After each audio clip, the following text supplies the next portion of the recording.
Yes, all students, a very good evening and a wholeheartedly welcome you all for Enlightened Educators. And ಇನ್ನೊಂದು ವಿಡಿಯೋನೊಂದಿಗೆ ಬಂದಿದ್ದೀನಿ. So ಏನಂದರೆ ಒಬ್ಬರು ಕೇಳಿದ್ರು, sister what about 2021 scheme ಅಂತ. ನಾನು ನಿಮಗೇನು ಅಫೆಕ್ಟ್ ಆಗಲ್ಲ ಅಂತ ಹೇಳಿ I replied that particular person, you can see here. But ಇವರಲ್ಲಿ ಹೇಳ್ತಿರೋದು, but we are writing mapped of 22 scheme. ನೋಡಿ ಎಷ್ಟು ಸಮಸ್ಯೆಗಳಿದೆ ನೋಡಿ ಅಲ್ವಾ. ಈಗ ಒಬ್ರಿಗೆ ಮಾಡೋಕ್ಕೋಗಿ ಇನ್ನೊಬ್ರಿಗೆ ಹೆಂಗೆ ಅಫೆಕ್ಟ್ ಆಗ್ತಿದೆ ಅನ್ನೋದಕ್ಕೆ ಪ್ರೂಫ್ ಇದು. ನಮಗೆ ಫ್ಲ್ಯಾಶೇ ಆಗಲಿಲ್ಲ ಆ್ಯಕ್ಚುಲಿ ಈ ವಿಷಯ. ನೋಡಿ 21 ಸ್ಕೀಮ್ ಮಕ್ಕಳು ಅಫೆಕ್ಟ್ ಆಗ್ತಿದ್ದಾರೆ, 22 ಸ್ಕೀಮ್ ಮಕ್ಕಳು ಮಾತ್ರ ಅಲ್ಲ, 21 ಸ್ಕೀಮ್ ಮಕ್ಕಳನ್ನ ಎಫೆಕ್ಟ್ ಆಗ್ತಿದ್ದಾರೆ. ಅವ್ರಿಗೆ 22 ಸ್ಕೀಮಿಗೆ ಮ್ಯಾಪ್ ಆಗಿರುತ್ತೆ. ಇವ್ರುಗಳಿಗೆ ಎಕ್ಸಾಮ್ ಕಂಡಕ್ಟ್ ಮಾಡಲ್ಲ ಅಂದರೆ ಅವರೆಲ್ಲಿಂದ ಬರೀತಾರೆ? ಕರೆಕ್ಟ್ ಅಲ್ವಾ? ಈಗ ಅವ್ರಿಗೆ ಕೊಟ್ಟರು ಒಂದು ಪಕ್ಷ, ಇವ್ರುಗಳು ಒಪ್ತಾರ ಬೇರೆಯವರು? ಖಂಡಿತ ಒಪ್ಪಲ್ಲ, right? This is the problem happening ಅಲ್ವಾ. ಸೊ ಈಗ 21 ಸ್ಕೀಮ್ ಮಕ್ಳಿಗೂ ಸಮಸ್ಯೆ ಇದೆ. 21 ಸ್ಕೀಮ್ ಮಕ್ಕಳು ನೀವೂ ವೆಯ್ಟ್ ಮಾಡಬೇಕು, ಹ್ಯಾವ್ ಟು ವೆಯ್ಟ್. ಅದಕ್ಕೆ ಇನ್ಫಾರ್ಮ್ ಮಾಡಿದೆ ನನ್ನ ತಕ್ಷಣ, ನೀವೂ ವೆಯ್ಟ್ ಮಾಡಬೇಕು, ನಿಮಗೂ ಈ ಪ್ರಾಬ್ಲಮ್ ಇದೆ. You also have to wait until and unless you get a justice. ಹೌದಾ? ಆ್ಯಂಡ್ ನಾನು ಇನ್ನೊಂದು ಮನವಿಯನ್ನು ಮಾಡ್ತಾ ಇದ್ದೀನಿ. ನಾಳೆ ಆಫೀಸ್ ಓಪನ್ ಇರುತ್ತೆ ಕಾಲೇಜಲ್ಲಿ, ಎಕ್ಸಾಮ್ ಸೆಕ್ಷನಲ್ಲಿ ಎಲ್ಲರೂ ಕೇಳ್ಕೊಳ್ಳಿ. ಆ್ಯಂಡ್ ಮತ್ತು ನಿಮ್ಮ ಹಾಲ್ ಟಿಕೆಟ್ ಬಂದಿದ್ದೇನೋ ಇಲ್ವೋ ಅಪ್ಡೇಟ್ ಮಾಡ್ಕೊತಾರಿ, ಕಟ್ಟಿರೋರು ಸ್ಪೆಷಲಿ. ಯಾಕೆಂದರೆ ದುಡ್ಡು ಕಟ್ಟಿರೋರಿಗೆ ತುಂಬ ದೊಡ್ಡ ತೊಂದರೆ ಆಗಿದೆ ಈಗ, ಐ ಅಂಡರ್ಸ್ಟ್ಯಾಂಡ್. ಸೊ ನೀವು ಕಾಲೇಜ್ ಆಫೀಸು ಎಕ್ಸಾಮ್ ಸೆಕ್ಷನಲ್ಲಿ ಕೇಳಬೇಕು, ಹಾಲ್ ಟಿಕೆಟ್ ಬಗ್ಗೆ ವಿಚಾರಿಸ್ತಾ ಇರಬೇಕು, ಬಂದಿದೆಯಾ ಹಾಲ್ ಟಿಕೆಟ್ ಬಂದಿದೆಯಾ ಅಂತ.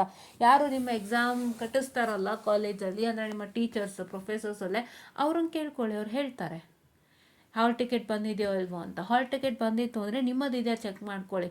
ನಿಮಗೆ ಹಾಲ್ ಟಿಕೆಟ್ ಬಂದಿಲ್ಲ ಅಂತಂದರೆ ವಿ ಕಾನ್ ಡೂ ಎನಿಥಿಂಗ್ ಅಷ್ಟೇ. ಯಾಕೆ ಅಂತಂದರೆ ಇವರು ವಿ ಟಿ ಯುನವರು ಇಷ್ಟು ದೊಡ್ಡ ಟಾರ್ಚರನ್ನು ಇಟ್ಟಿದ್ದಾರೆ. ಈಗ ಏನು ಮಾಡೋಕ್ಕಾಗಲ್ಲ. ಈಗ ನಿಮಗೆ ಹಾಲ್ ಟಿಕೆಟ್ ಇವಾಗ ನಿಮಗೆ ಕೊಟ್ಟಿಲ್ಲ ಅಂತಂದರೆ ಇವಾಗ ಏನೇನು ಆಗ್ತಿದೆ ಅಂತ ನೋಡ್ಕೊಳ್ಳಿ. ಏನು ಮಾಡೋಕ್ಕಾಗಲ್ಲ. ನಾನು ಹೇಳ್ತಿರೋ ರೀಸನ್ ಇಷ್ಟೇ. ಯಾಕೆ ಅಂತ ಹೇಳಿದ್ರೆ, ಈಗ 21 ಎಕ್ಸಾಮ್ ನಡೀತಾ ಇದೆ. ಇವತ್ತು ನಮಗೆ 14ನೇ ತಾರೀಕಿದೆ ಡೇಟು, 14ನೇ ತಾರೀಕಿದೆ ಡೇಟು. ಇವತ್ತು 14 ಅಲ್ವಾ? I hope today's 14th. So 14ನೇ ತಾರೀಕಿದೆ ಡೇಟ್ ಇವತ್ತು. ಸೊ 14ನೇ ತಾರೀಕು ಅಂತ ಅಂದಾಗ, 14ನೇ ತಾರೀಕು ಅಂತ ಅಂದಾಗ ಸೊ ಅಂತ ಅಂದಾಗ ನಿಮಗೆ 21ಗೆ ಎಷ್ಟು ದಿನ ಇದೆ ಲೆಕ್ಕ ಹಾಕಿ. ಸೊ 21ಗೆ ಎಷ್ಟು ದಿನ ಇದೆ ಲೆಕ್ಕ ಹಾಕಿ. 14 + 7 ಡೇಸ್ ಇದೆ ಅಷ್ಟೇ 21ನೇ ತಾರೀಕಿಗೆ. ಸೊ ಇನ್ನು 7 ಡೇಸ್ ಇದೆ ಅಂತಂದಾಗ 19ದಿಂದನೇ ನಿಮಗೆ ಮ್ಯಾಥಮೆಟಿಕ್ಸ್ ಸ್ಟಾರ್ಟು ಅಲ್ವಾ? 19ದಿಂದನೇ ಮ್ಯಾಥಮೆಟಿಕ್ಸ್ ಸ್ಟಾರ್ಟು. ಈಗ ನಿಮಗೆ ಹಾಲ್ ಟಿಕೆಟ್ ಕೊಟ್ಟಿಲ್ಲ ಅಂತಂದರೆ ಎಕ್ಸಾಮ್ ಅದ್ರ ಪಾಡಿಗೆ ಅದು ನಡೀತಿರುತ್ತೆ. ಸೊ ನಿಮಗೆ ಈ ಸತಿ ಅವರು ಎಲ್ಲ ಪ್ರೊಟೆಸ್ಟ್ ಆಗಿ ಜಾರಿಗೆ ಬಂದ್ರೂ ಕೂಡ ನಿಮ್ಮ ಎಕ್ಸಾಮ್ಸ್ಗಳು ಯಾವ್ಯಾವುದು ವಾರ್ಡ್ ಸೆಮ್ಗಿರುತ್ತೆ ಅದು ಈಗ ಸದ್ಯಕ್ಕೆ ನಡೆಯಲ್ಲ. ನಡೆದ್ರೂ ನಿಮಗೆ ಎಲ್ಲಾದರೂ ಎಕ್ಸಾಮ್ ಆದಮೇಲೆ ಅದಕ್ಕೊಂದು ಟೈಮ್ ಟೇಬಲ್ ಸ್ಕೆಡ್ಯೂಲ್ ಮಾಡ್ತಾರೆ. Have to wait until then. ಇದು ಪರಿಸ್ಥಿತಿ ನೋಡಿ ಅಲ್ವಾ. ಈಗಿರೋ ಟೈಮ್ ಟೇಬಲ್ಗೆ ಕಂಡಕ್ಟ್ ಮಾಡೋಕ್ಕೆ ಅವ್ರಿಗೆ ಈಗ ಆಗಲ್ಲ. ಯಾಕೆ ಅಂತಂದರೆ ಇವಾಗ ರೂಲ್ಸ್ ಆ್ಯಂಡ್ ರೆಗ್ಯುಲೇಷನ್ಸ್ ಜಾರಿಗೆ ತಂದಿದ್ದಾರೆ. ಸೊ ಈಗ ನೀವು ಫೈಟ್ ಮಾಡ್ತಿದ್ದೀರಾ. ಈಗ ಆಲ್ರೆಡಿ ನಿಮ್ಮ ಫೈಟಿಗೆ ಏನಾದರೂ ಕರೆಕ್ಟಾಗಿ ಒಂದು ಏನಂತ ಹೇಳ್ತಾರೆ ರಿಸಲ್ಟ್ ಸಿಕ್ತು, ಒಳ್ಳೇದಾಯಿತು ಅಂತಂದ್ರೂ ಈಗಿರೋ ಟೈಮ್ ಟೇಬಲ್ಗಳಂತೆ ಮತ್ತೊಂದು ಟೈಮ್ ಟೇಬಲ್ ರಿಲೀಸ್ ಮಾಡಬೇಕಾಗುತ್ತೆ, which takes a lot of time. ಎಷ್ಟು ಸಮಸ್ಯೆ ನೋಡಿ, ಒಂದು ಸ್ಕೀಮ್, ಒಂದು ರೂಲಿಂದ ಎಷ್ಟು ಮಕ್ಕಳಿಗೆ ತೊಂದರೆ ಅಂತ. ಸೊ ಪ್ಲೀಸ್ ನನ್ನ ಹಂಬಲ್ ರಿಕ್ವೆಸ್ಟ್, ನಾಳೆ ಆಫೀಸಲ್ಲೂ ಕ್ಲಾರಿಫಿಕೇಷನ್ ಮಾಡಬೇಕಾಗುತ್ತೆ.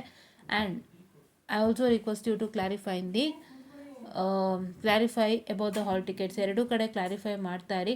ಏನೇನು ಬರುತ್ತೆ ನಾನು ಖಂಡಿತ ಅಪ್ಡೇಟ್ ಕೊಡ್ತಾ ಇರ್ತೀನಿ. ಸೊ ಇದೊಂದು ವಿಷಯ ತಿಳಿಸ್ಕೊಳ್ಳೋಣ ಅಂತ. ಈಗ 21 ಸ್ಕೀಮ್ ಮಕ್ಳಿಗೂ ಪ್ರಾಬ್ಲಮ್ ಇದೆ.